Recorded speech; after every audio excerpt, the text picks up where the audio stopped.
नमस्कार मित्रांनो, मी शिवाजीराव गायकवाड आणि तुम्ही पाहताय आवाज बहुजनांचा न्यूज लाईव्ह। सध्या मी आहे अहमदपूर तालुक्यातील लेंडेगाव शेत शिवारामध्ये। या ठिकाणी येण्याचं मी कारण तुम्हाला अगोदर सांगणार आहे की एका बातमीवरती येथील शेतकऱ्यांनी कमेंट केली की साहेब आमची दखल घ्या, आवाज बहुजनांचा न्यूजच्या माध्यमातून आमची काय आपबीती झाली आहे हे सांगा तुम्ही प्रशासनाला, असं त्यांनी मला फोनद्वारे देखील सांगितलेलं आहे। आणि किशनराव केंद्रे असं त्या शेतकऱ्याचं नाव आहे। नेमकं त्यांच्याशी काय झालंय आणि त्यांच्यासोबत कोणती नेमकी घटना घडली हे मी जाणून घेण्यासाठी लेंडेगाव शेत शिवारामध्ये आलो आहे। माझ्यासोबत येथील शेतकरी असणार आहेत, हे तुम्ही बघू शकता। किशनराव केंद्रे आहेत। तुमचं पूर्ण मला परिचय द्या। किशन ज्ञानोबा केंद्रे, बर, राहणार केंद्रेवाडी, बर। लेंडेगाव शिवारामध्ये माझी जमीन आहे 3 हेक्टर। बर, काय झालं नेमकं? तुम्ही फोन केला की आमच्या बरेच आग लागून नुकसान झाले 1.5 लाख रुपयांचं, नेमका काय प्रकार झालाय? नेमकं मी सकाळी 8:30-9 वाजता मी इथं शेतामध्ये हरभऱ्याचा ढीग बघायला आलो। म्हणजे कालची घटना आहे? कालची घटना। बर बर। त्यावेळेस त्यांनी त्यांच्या शेतामध्ये, शेजारच्या शेतामध्ये, लगट शेत आहे त्यांचं म्हणजे नाव काय त्यांचं? शिवहार दगडोबा केंद्रे। बर, हा। हे त्यांच्या शेतामध्ये गवत फुकून देत होते त्यांच्या पडीक जमिनीत। बर। आणि ते पडीक जमिनीतून गवत फुकून त्यांनी घरला गेले असावे। हा। आपण त्याचा काही विषयच केला नाही, त्याच्या वावरात असल्यामुळे आपण त्याचा विषय केला नाही। बरोबर। आणि मी ढीग बघून सरळ निघून गेलो घरी। आणि त्यानंतर अंधोरी दवाखान्यामध्ये गेलो। तो दिसत असलेला ढीग आहे, हरभऱ्याचा ढीग आहे, बरोबर? शासकीय दवाखान्यात अंधोरला गेलो। बर। तिथं भागिनीचा बायकोचा फोन आला मला की आपल्या आखाडा जळत आहे। बर। ताबडतोब मी तिथून निघून आलो, मला उपचार न करता मी तिथून निघून आलो। बर। ते इथं शेजारी आरडाओरडा केल्यानंतर भागिनीच्या बायकोनं आरडाओरडा केला। तुम्ही अंधोरीला असताना इथल्या शेजाऱ्यांनी तुम्हाला सांगितलं? भागिनीच्या बायकोनं सांगितलं आपल्या आखाड्यावर धूर निघतोय। हा, पुढे काय झाली घटना? त्याला सांगितलं, फोनवर सांगितलं की बाबा तिथं कोणी शेजारी असले तर मदतीला येतील, तिथं जाऊन आरडाओरडा कर। म्हणजे आपलं भरपूर सामान तिथं पडलेलं आहे। बर। ते तिने येऊन आरडाओरडा केल्यानंतर माधव शिवहार केंद्र ते पळत आला आणि त्यानं जळलेले पाईप बाहेर काढायला चालू केले। म्हणजे हे जळलेले पाईप आहेत, तुम्ही बघू शकता। या शेतकऱ्यांचं जे नुकसान झालेलं आहे यासाठी त्यांनी मला बोलावलेलं आहे। पीव्हीसी 50 पाईप आहेत। बर। आणि हस्ते स्प्रिंकलर पाईप 30 आहेत। बर। आणि अजून काय जळाले तुमचं?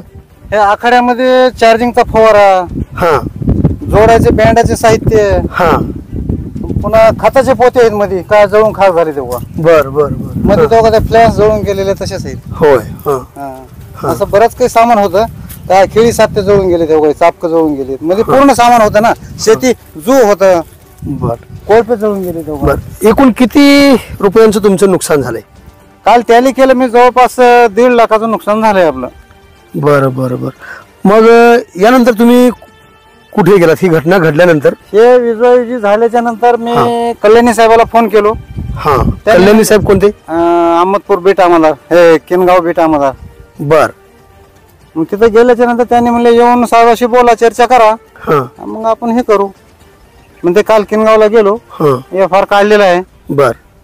डायरेक्ट त्यांच्या नावानं, कारण त्यांनी फुकून दिलेलं आहे त्यांचं शेत। ते पेटत येऊन त्यांनी जवळ उभं राहिलं असतं ती हानी होत नव्हती। त्यांनी जवळ उभं राहिलेलं नाही, त्याच्यामुळे ही हानी। म्हणजे त्यांनी त्यांच्या शेतामध्ये गवत जाळून टाकत होते, परंतु ते हलगर्जीपणाने निघून गेले। म्हणजे बाकीच्यांचं कसं का जळलं मला काय घेणं नाही असं त्यांची धारणा होती, असं म्हणायचं तुम्हाला? परंतु जाणीवपूर्वक जाळलेत असं वाटते का तुम्हाला? नाही, तसं काही नाही। त्यांनी इथं जर राहिले असते तर माझी ही हानी होत नव्हती। बर। पोलिसांनी काय सांगितलं नेमकं पुढे? पोलिसांनी काय नाही, पंचनामा केला का पोलिसवाल्यांनी? पोलिसांनी पंचनामा सकाळी 10 वाजता येतो म्हणले होते। बर। त्यांची काहीतरी तांत्रिक अडचण आल्यामुळे मी आता फोन केला होता कल्याणी साहेबाला, त्यांनी म्हणले तुमचं मीडिया सोबत काय व्हायचं ते घ्या करून, आम्हाला 1 ते 1.5 तास स्पॉटला यायला लागतंय। बर।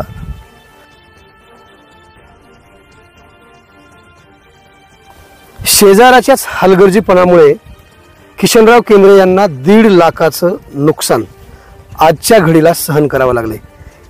एका दृष्टीने जर बघितलं तर निसर्ग राजा शेतकऱ्यावरती कोपताना दिसतोय आणि हाताला आलेला घास हिरावून सुद्धा घेतोय। परंतु शेजारी शेजाऱ्यानंच असं कृत्य करणं हे कितपत योग्य वाटते? मग पुढे गुन्हा दाखल करण्यात आला त्यांच्यावरती. हो. बर, आता शासनाकडे काय मागणी करायची आहे तुम्हाला? शासनामुळे त्यांच्याकडूनच भरपाई करून द्या म्हणावं लागेल ना आपल्याला. त्यांच्या हलगर्जीपणा झाले का मुद्दाम केलंय हे त्यांच्या मनातलं काही सांगू शकत नाही. बर बर. म्हणजे हे जवळ असल्यामुळं अडचण असल्यामुळे हे त्यांनी पेटून द्यायलाच नको होतं.